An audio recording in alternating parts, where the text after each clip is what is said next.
Hello বন্ধুরা, কেমন আছো সবাই? তো দেখো, আজকে আমি একটা রেসিপি শেয়ার করছি। এটার আমি নাম দিয়েছি বেগুন সুন্দরী। ঠিক আছে, তো এটা নিরামিষ রান্না। তো দেখো, প্রথমে বেগুনগুলোকে আমি এইভাবে কেটে ভেজে রেখেছি, ভাজা হয়ে গেছে আমার। আর সর্ষে পোস্ত একসাথে আমি পেস্ট করে নিয়েছি মিক্সিতে। আর এটার সাথে কি কি মশলা যাবে আমি দেখিয়ে দিচ্ছি। এটার সাথে যাবে হচ্ছে হলুদ গুঁড়ো, লঙ্কার গুঁড়ো অল্পই দেবো, পাপাতে ঝাল বেশি খায় না। এটাকে খুব ভালোভাবে মশলাটা মিশিয়ে নিতে হবে। একটু জল দেব আর দেব নুন। যেহেতু বেগুনটা ভাজাতে আমি নুন দিয়েছি, অল্প নুন দেব।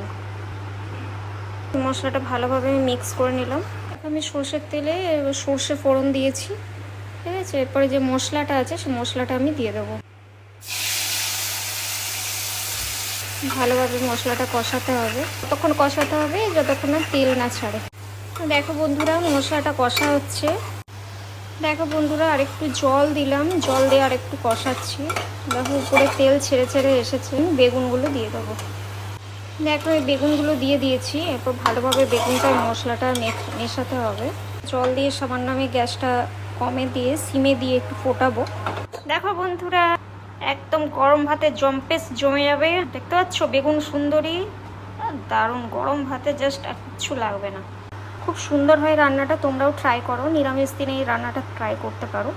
চলো, টাটা।